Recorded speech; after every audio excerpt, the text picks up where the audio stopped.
नमस्ते साथियों। तो आज हमारे न्यू सेशन का आज ये फर्स्ट वीडियो है जिसमें हम पढ़ने वाले हैं इंडियन कॉन्स्टिट्यूशन यानी कि भारतीय संविधान।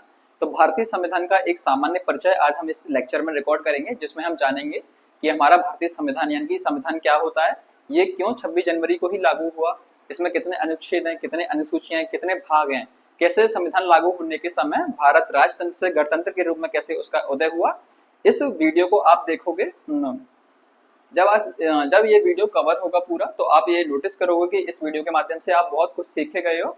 जीरो से एडवांस लेवल तक का मैं आपको एक फाउंडेशन या फिर एक डेमो दूंगा, जिसके माध्यम से आप समझ सकोगे कि आने वाले जो लेक्चर्स हैं इंडियन पॉलिटी को लेकर वो कैसे जीरो टू एडवांस होने वाले हैं। तो फर्स्ट ऑफ ऑल हम स्टार्ट करते हैं Indian constitution without time wasting. तो भारतीय संविधान एक उसका सामान्य परिचय वाला जो है एक लेक्चर होगा आज। इसमें हम जितने भी फैक्चुअल डाटा कंसेप्ट के साथ में समझेंगे, और आपको इतना थोड़ा सा बिलीव रखो कि आप जब इस वीडियो के एंड में पहुंचोगे तो आप नोटिस करोगे कि आपने इस वीडियो के माध्यम से बहुत कुछ ज्यादा सीखा है। तो आप बने रहिए मेरे यूट्यूब चैनल पर, और इंडियन पॉलिटी के आने वाले टाइम में जितने भी लेक्चर्स होने वाले हैं वो पूरे कॉन्सेप्ट के साथ में होंगे और बहुत एडवांस लेवल के होंगे, जिससे आपके जो भी डाउट्स रहे होंगे वो सब क्लियर हो जाएंगे। तो फर्स्ट ऑफ ऑल हम लिखते हैं भारतीय संविधान।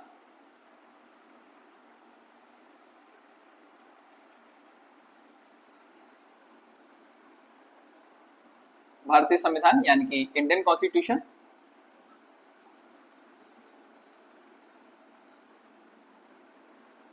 तो सबसे पहले हम जानते हैं कि कॉन्स्टिट्यूशन यानी कि संविधान होता क्या है। तो एक सामान्य सी बात है, संविधान एक कानूनी दस्तावेज है। संविधान एक कानूनी दस्तावेज है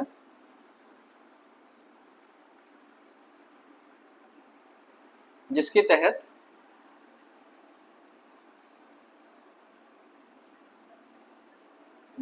किसी देश की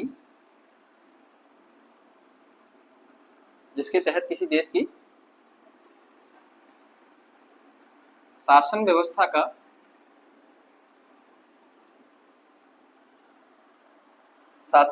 का संचालन किया जाता है।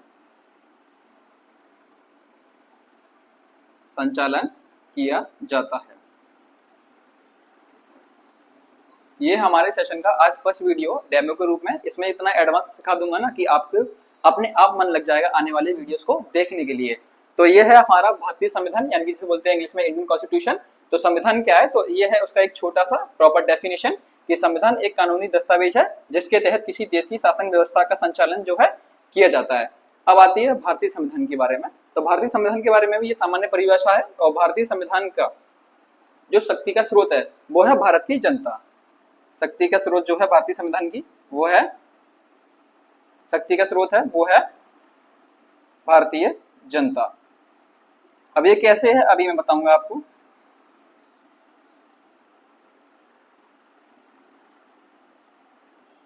भारतीय जनता, आप ऐसा समझो औपनिवेशिक काल में या फिर हमारा भारत जब आजाद हुआ और संविधान सभा का गठन हुआ, तब उस समय जितने भी हमारे मेंबर्स थे संविधान सभा के, और संविधान निर्माण का जब टाइम पीरियड स्टार्ट हुआ तो इंडिया में 10 लाख की जनसंख्या पर अपने अपने रिप्रेजेंटेटिव चुन के संविधान सभा में नॉमिनेट किए, और उन जितने भी रिप्रेजेंटेटिव भारतीय जनता के द्वारा नॉमिनेट किए गए उन सभी के द्वारा गठित किया गया क्या, संविधान सभा।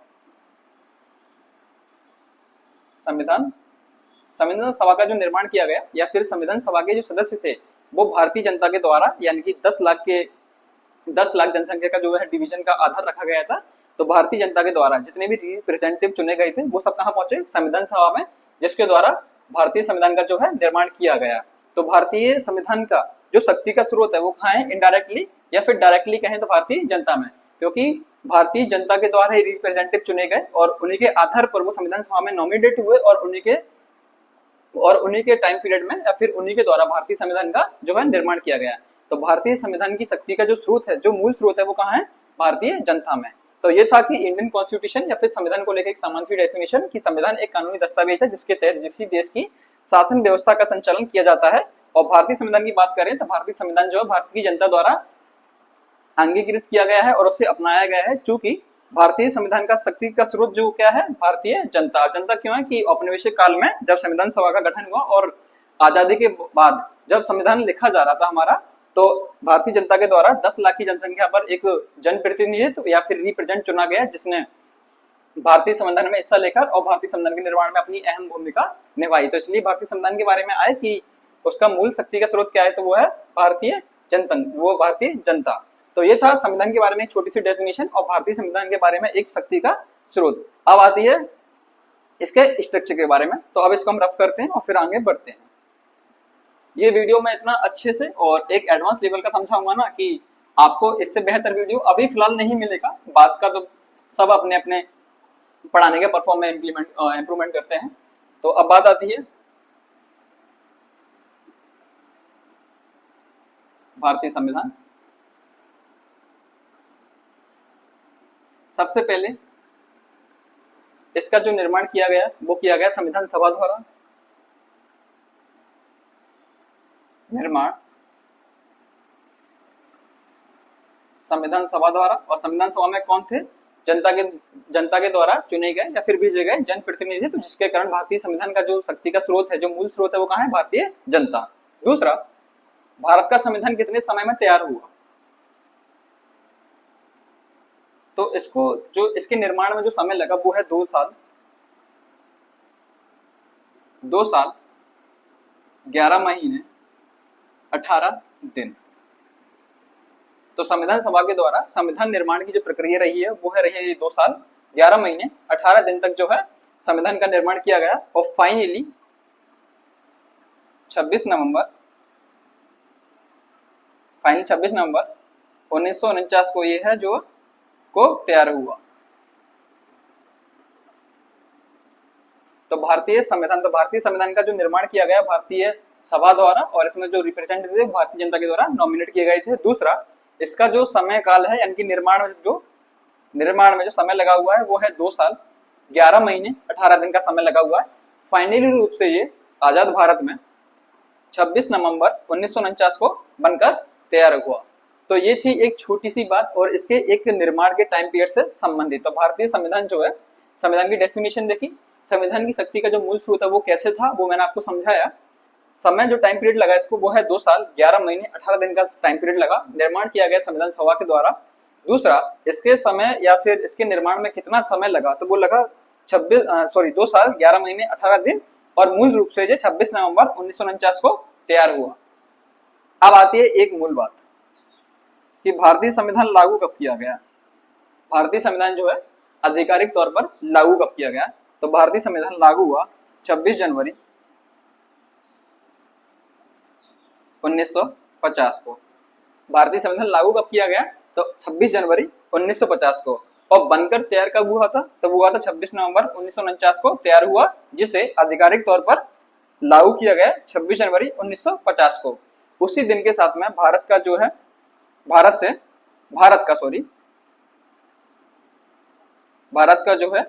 गणतंत्र के रूप में उदय हुआ। भारत का संविधान जब लागू किया गया 26 नवंबर 1950 को, उसी के साथ में भारत में क्या था, भारत का जो है गणतंत्र के रूप में उदय हुआ। तो सबसे पहले हम यही समझते हैं कि गणतंत्र का मतलब क्या है, और दूसरी बात सबसे मेन इंपोर्टेंट थिंग इस लेक्चर की कि भारतीय संविधान को 26 जनवरी को ही क्यों है जो है लागू किया गया।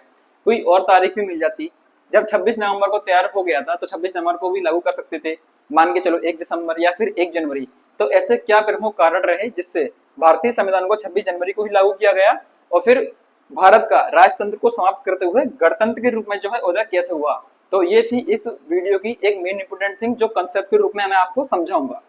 छोटी मोटी चीजें आपको कहीं भी पढ़ने को और देखने को मिल जाएंगी, जो मूल चीज है इस लेक्चर की वो अब आपको समझ में आएगी।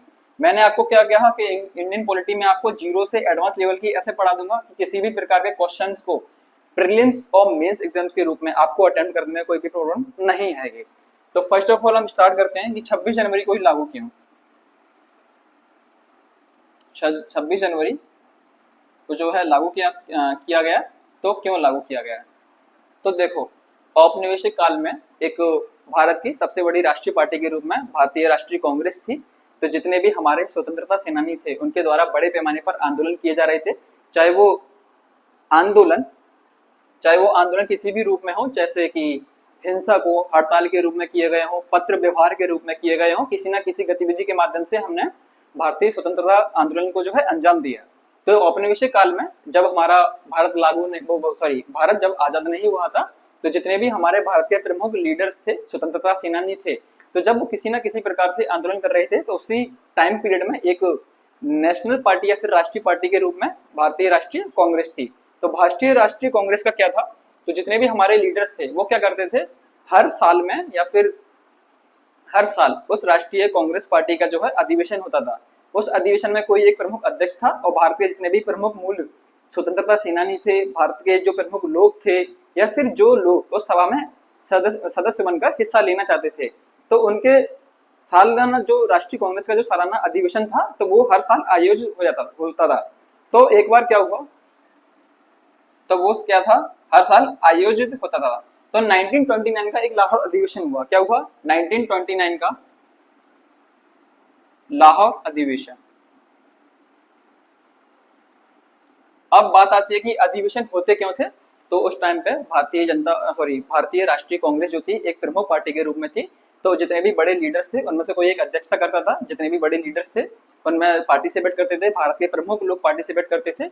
उसका सिर्फ एजेंडा ये था कि भारत को कितने जल्दी से जल्दी हम भारत को आजाद करा सकें और कौन कौन सी रणनीतियां जो है अपनाई जा सकती हैं, कौन कौन से कूटनीतिक तरीके हो सकते हैं जिससे हम भारत को जल्दी से जल्दी आजाद कराएं और एक भारतीय सुव्यवस्थित व्यवस्था को हम बनाने में सक्षम रहें।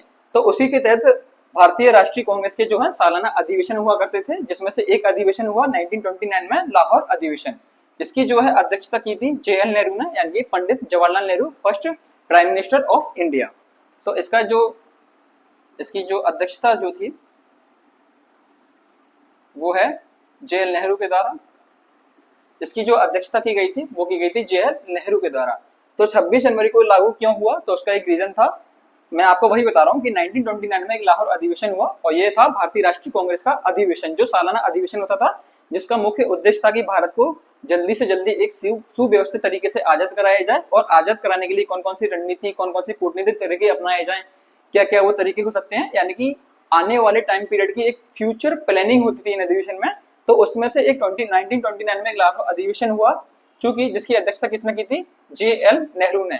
JL नेहरू उस समय एक प्रमुख राष्ट्रीय नेता के रूप में भी शामिल रहे, जो बाद में first prime minister of India भी बने। तो JL नेहरू के द्वारा 31 दिसंबर कब है, 31 दिसंबर 1929 को यह घोषणा की गई कि भारत का जो स्वाधीनता दिवस है वो जनवरी 1930 को मनाने की घोषणा की गई। क्या किया गया, 1929 में एक लाहौर अधिवेशन हुआ जिसकी अध्यक्षता JL नेहरू यानी कि first prime minister of India Pandit Jawaharlal Nehru की अध्यक्षता में की गई, जिन्होंने 31 दिसंबर 1929 को इसी अधिवेशन के दौरान घोषणा की कि 26 जनवरी 1930 को भारत का स्वाधीनता दिवस मनाया जाएगा। क्या मनाया जाएगा, स्वाधीनता दिवस के स्वाधीनता दिवस के रूप में घोषणा की गई। कब की गई, 26 जनवरी 1930 के लिए। इतनी सी बात क्लियर हुई। दूसरा, इसी अधिवेशन में बात की गई पूर्ण स्वराज की। क्या बात की गई, पूर्ण स्वराज की। तो 1929 में दो चीजें निकल के आई। एक तो लाहौर अधिवेशन हुआ जिसकी अध्यक्षता JL नेहरू ने की, जिसमें मांग रखी गई पूर्ण स्वराज की, यानी कि भारत एक संप्रभुत्व के साथ में आजाद होगा। दूसरा, उसकी आजादी के रूप में किस दिन को चुना गया, 26 जनवरी 1930 को।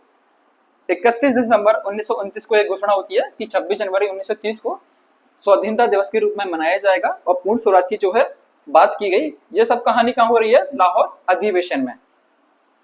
जब 26 जनवरी 1930 को पूर्ण स्वराज की मांग रखते हुए स्वाधीनता दिवस के रूप में मनाने के उपलक्ष्य में पंडित जवाहरलाल नेहरू ने रावी नदी के तट पर, एक मिनट, रावी नदी के तट पर हमारा तिरंगा फहराया। क्या फहराया, तिरंगा।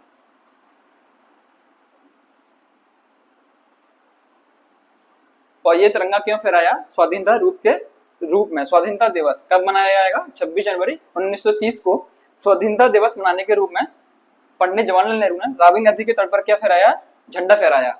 तो उसी दिन को स्मृति दिवस के रूप में याद रखने के लिए 26 जनवरी को जो है हमारा भारतीय संविधान जो है लागू किया गया। ये थी एक छोटी सी बात। अगर हम इसका एक क्विक रिवीजन देखें तो वो थी कि भारतीय राष्ट्रीय कांग्रेस उस समय की एक राष्ट्रीय स्तर की कांग्रेस पार्टी थी जो वर्तमान में भी है। तो औपनिवेशिक काल में आने वाले टाइम पीरियड में कैसे भारत को सुव्यवस्थित तरीके से स्वतंत्र कराया जाए या फिर आजादी दिलाई जाए, तो बड़े स्तर के या फिर राष्ट्रीय स्तर के राष्ट्रीय नेता और जो प्रमुख थे, प्रमुख भारतीय जनता के जो लीडर्स थे, प्रमुख लोग जो उसमें शामिल होना चाहते थे, तो उनका एक अधिवेशन होता था। वो अधिवेशन जो है सालाना होते थे, जिसमें आने वाली रणनीति, कूटनीतिक और आदि चीजों को प्लान किया जाता था। तो उनमें से एक अधिवेशन हुआ 1929 का, ये हुआ लाहौर में, तो नाम रखा गया लाहौर अधिवेशन। इसकी अध्यक्षता की पंडित जवाहरलाल नेहरू ने। उस दिन दो घोषणा की गई उनके द्वारा कि भारत को पूर्ण स्वराज जो है दिलाना है। दूसरा, स्वाधीनता दिवस के रूप में 26 जनवरी 1930 को जो है घोषणा की गई। कब की गई? 31 दिसंबर 1929 को। 26 जनवरी 1930 को क्या करना है? स्वाधीनता दिवस के रूप में मनाना है। इसी के उपलक्ष्य में रावी नदी के तट पर तिरंगा फहराया और घोषणा की कि भारत 26 जनवरी 1930 को स्वाधीनता दिवस के रूप में अपना दिन जो है सेलिब्रेट करेगा। इसी 26 जनवरी को स्मृति दिवस के मनाने के रूप में या फिर याद रखने के लिए लागू किया गया हमारा भारतीय संविधान 26 जनवरी 1950 को। कब किया गया? 1950 को। तो 26 जनवरी का जो दिन चुना गया है वो यहाँ से 26 जनवरी को दिन है जो यहाँ से लिया गया। क्योंकि भारत के फर्स्ट प्राइम मिनिस्टर रहे जवाहरलाल नेहरू, तो उनका एक स्मृति दिवस के रूप में और फिर पूर्ण स्वराज की घोषणा की गई। दूसरा, स्वाधीनता दिवस मनाने के रूप में पहले से जो है तारीख निश्चित की गई थी, तो उसी के रूप में हमने भारतीय संविधान को स्मृति दिवस के रूप में 26 जनवरी 1950 को जो है लागू कर दिया गया। इसी के रूप में भारत का जब संविधान 26 जनवरी 1950 को लागू हुआ, तो इसी के रूप में भारत का जो है राजतंत्र के विफल गणतंत्र के रूप में जो है भारत का उदय हुआ। तो गणतंत्र और राजतंत्र का जो मेन फंडा है उसको समझते हैं। तो मुझे लगता है कि 26 जनवरी को ही भारतीय संविधान क्यों लागू किया गया है, ये आपको जो है अच्छी तरीके से समझ में आ गया होगा। अब हम बात करते हैं भारत का गणतंत्र के रूप में उदय।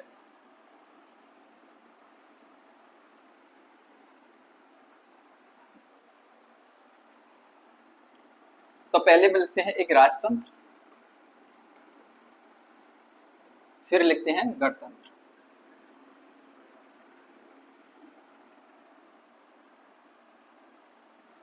तो राजतंत्र का मतलब होता है राजा का तंत्र।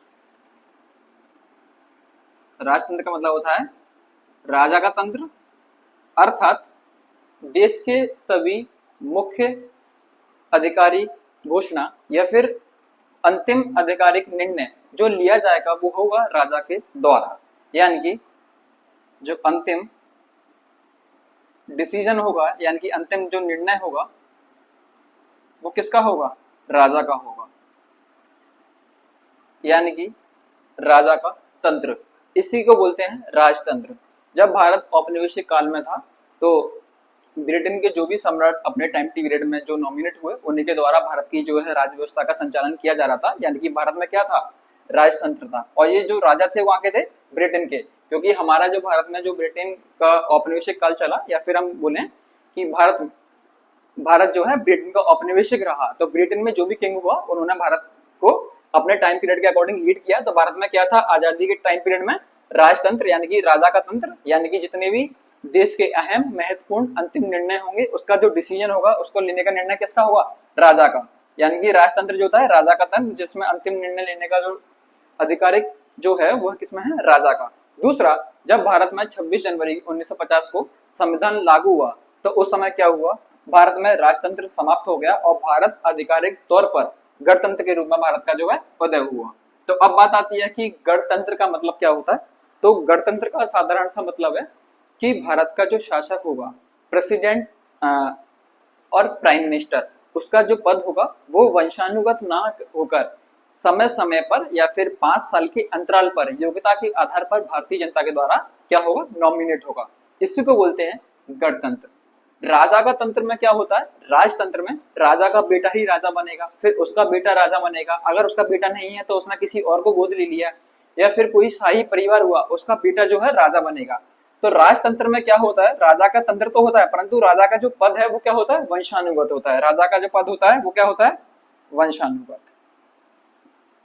राजा का बेटा ही राजा बनेगा, ये एक मुख्य विशेषता है किसकी? राजतंत्र की। और गणतंत्र की बात है कि भारत का जो शासक होगा वो हर 5 साल के अंतराल पर भारतीय जनता के द्वारा डायरेक्ट या फिर इनडायरेक्टली तरीके से क्या होगा? नॉमिनेट होगा। यानी कि भारत का जो शासक होगा उसका पद वंशानुगत नहीं होगा। क्या होगा? 5 साल के अंतराल पर योग्यता के आधार पर भारतीय जनता द्वारा क्या होगा? नॉमिनेट होगा। यानी कि भारत का जो भी शासक होगा, प्रेसिडेंट अर्थात प्राइम मिनिस्टर के रूप में उसका जो पद है वो 5 साल के अंतराल पर भारतीय जनता के द्वारा योग्यता के आधार पर नॉमिनेट होगा, अर्थात उसका पद जो है वो वंशानुगत जो है नहीं होगा। इसी को बोलते हैं गणतंत्र। तो इसकी जो आधिकारिक घोषणा कब की गई थी? तो वो हुआ था 26 जनवरी 1950 को, क्योंकि हमारा भारतीय संविधान के अनुसार ही किसी देश की जो राज्य व्यवस्था का संचालन किया जाता है, किसी देश की शासन व्यवस्था का संचालन किया जाता है। चूंकि भारत का संविधान 26 जनवरी 1950 को लागू हुआ, तो उसी समय भारत से जो है राजतंत्र यानी कि आधिकारिक तौर पर जो ब्रिटेन के माउंटबेटन जो आखिरी वाइसराय हुए इंडिया के, उसी समय जो है राजतंत्र समाप्त हुआ और भारत का गणतंत्र के रूप में उदय हुआ।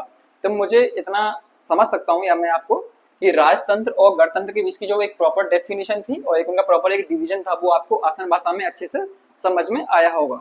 तो भारतीय संविधान, यानी पहले हमने संविधान की डेफिनेशन समझी। भारतीय संविधान की मूल शक्ति का स्रोत कौन है वो हमने समझा। भारतीय जनता कैसे है, मैंने उसका एक पूरा आपको एक छोटा सा रिकैप समझाया। दूसरा, भारत का संविधान जो है कितने टाइम पीरियड में निर्मित हुआ? तो वो था 2 साल 11 महीने 18 दिन। दूसरा, भारतीय संविधान का निर्माण भारतीय संविधान सभा द्वारा किया गया। मूल शक्ति का स्रोत जो है भारतीय जनता है। दूसरा, भारत का संविधान कब लागू हुआ? 26 जनवरी 1950 को। और तैयार कब हुआ था? 26 नवंबर 1949 को। संविधान 26 जनवरी को ही क्यों लागू हुआ? तो उसका एक जो पूर्व मूल आधार था कॉन्सेप्ट के रूप में, मैंने आपको अच्छे से समझाया। दूसरा, संविधान लागू होते ही भारत में राजतंत्र का समाप्त हुआ और गणतंत्र के रूप में भारत का उदय हुआ। तो राजतंत्र का मतलब क्या था और गणतंत्र के रूप में वर्तमान समय तक की क्या परिभाषा थी, वो मैंने आपको अच्छे से समझाई। अब हम एक बेसिक स्ट्रक्चर समझते हैं और इस लेक्चर को हम खत्म करते हैं, ताकि हमारा जो लेक्चर है वो बड़ा ना हो पाए और आपको जो कुछ समझना था और या फिर बोले तो भारतीय संविधान का एक सामान्य परिचय के रूप में जो एक ड्राफ्ट होना चाहिए, वो इस लेक्चर में कंप्लीट होगा। तो अब हम आते हैं अपने मूल लेक्चर पे। भारतीय संविधान,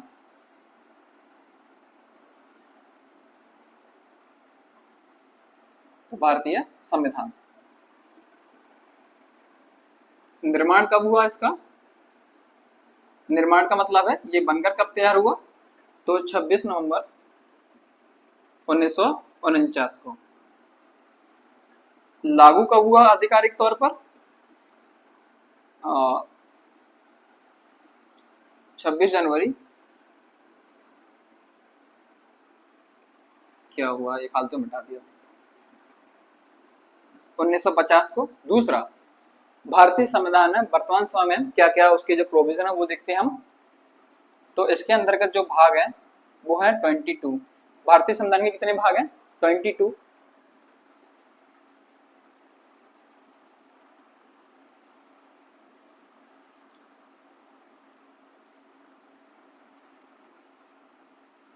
अगर हम अनुच्छेद की बात करें तो 395। भारतीय संविधान में कितने भाग हैं? 22 भाग हैं टोटल।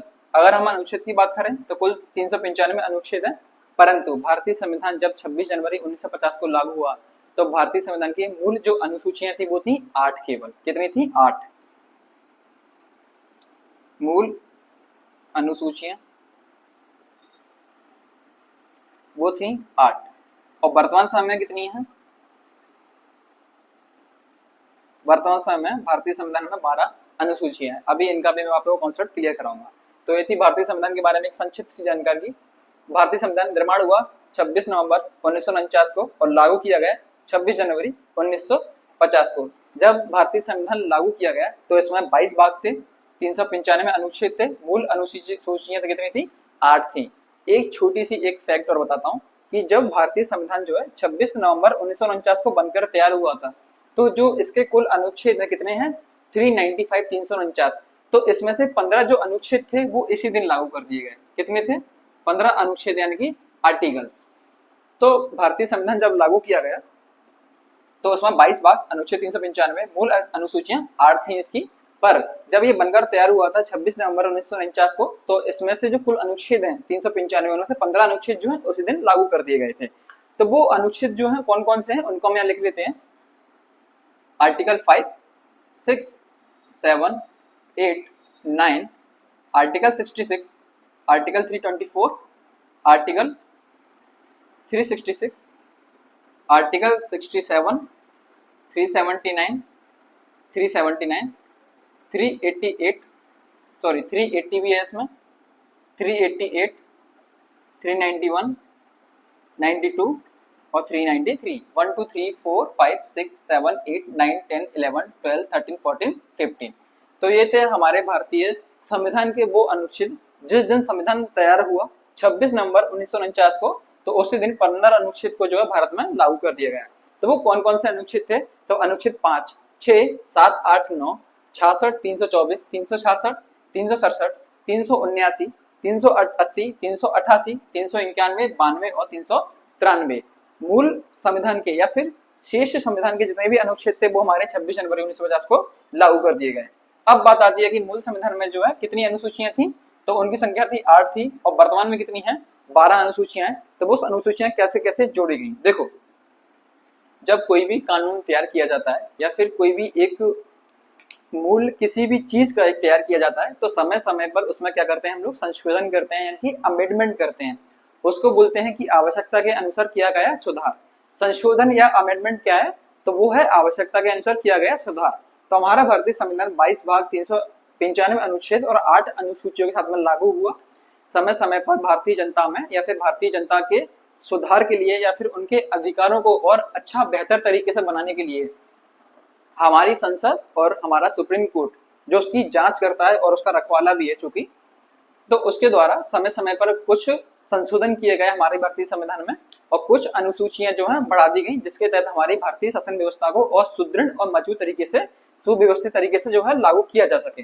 तो फर्स्ट ऑफ ऑल जो नवी अनुसूची है, एक मिनट मार्कर चेंज कर लेते हैं फर्स्ट ऑफ ऑल। तो जो नवी अनुसूची है वो जोड़ी गई थी फर्स्ट अमेंडमेंट के द्वारा। फर्स्ट अमेंडमेंट जो 1951 में हुआ उसके तहत जो है नवी अनुसूची जोड़ी गई।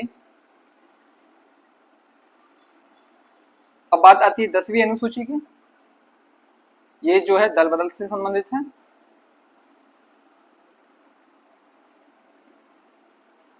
दल बदल कानून से संबंधित है 10वीं अनुसूची। 11वीं अनुसूची पंचायती राज से संबंधित है। ये ऐड की गई थी 73 अमेंडमेंट था ये, हाँ 73 अमेंडमेंट। अमेंडमेंट का मतलब यहाँ संशोधन है। और 12वीं अनुसूची ये है नगर निगम से संबंधित। ये 74 अमेंडमेंट के द्वारा जोड़ी गई थी। दल बदल वाला जो कानून है आई थिंक वो 66 है, मुझे अभी फिलहाल याद नहीं आ रहा है। 66 अमेंडमेंट हुआ था, अभी मैं डिस्क्रिप्शन लिख दूंगा अगर कंफ्यूज होगा।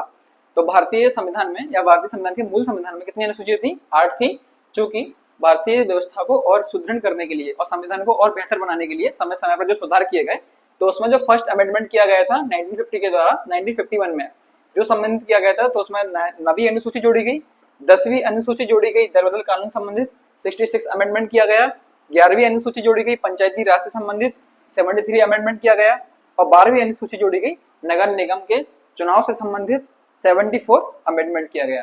तो समय समय पर अमेंडमेंट भारतीय संविधान को और मजबूत और सुदृढ़ और बेहतर तरीके से मजबूत करने के लिए किए जाते हैं और एक बेहतर सुधार के लिए संशोधन जरूरी है।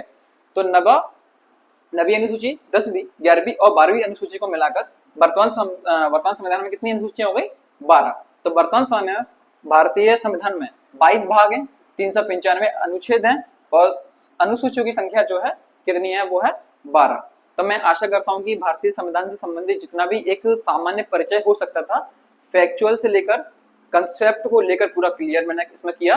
मैं आशा करता हूं कि आने वाले जो लेक्चर होंगे इंडियन पॉलिटिक्स से संबंधित वो और भी बेहतर होंगे और अच्छे एडवांस लेवल के होंगे, ताकि आप किसी भी प्रकार के कॉम्पिटिटिव एग्जाम्स को अटेम्प्ट करो, उसमें आपके किसी भी प्रकार का क्वेश्चन में आपको कंफ्यूजन और प्रॉब्लम नहीं होने वाली है। थोड़ा सा यकीन मेरे ऊपर रखना पड़ेगा। मैं यूट्यूब पर इंडियन पॉलिटिक्स को इतने अच्छे बेहतर तरीके से समझाऊंगा कि आपको मेरे लेक्चर्स के अलावा किसी और के लेक्चर्स देखने की जरूरत नहीं पड़ेगी। आप सामान्य से कोई भी बुक उठाओ और फिर मेरे लेक्चर्स को देखो, आपके तुरंत रिवीजन हो जाएगा। या फिर पेन पेपर लेके बैठे करो, मैं जो भी आपको समझाता हूँ लिखाता हूँ, आप उसका एक सिनॉप्सिस और ड्राफ्ट तैयार कर लो, जिससे 5 से 10 मिनट में एग्जाम के टाइम में आपका एक क्विक रिवीजन हो जाए। और बेहतर तरीके से समझने के लिए हमारे यूट्यूब चैनल को सब्सक्राइब करो और ज़्यादा से ज़्यादा इसको शेयर करो, ताकि मुझे भी मोटिवेशन मिले और अच्छे तरीके से मैं भी पढ़ा पाऊँ। तब तक के लिए धन्यवाद। जय हिंद, जय भारत।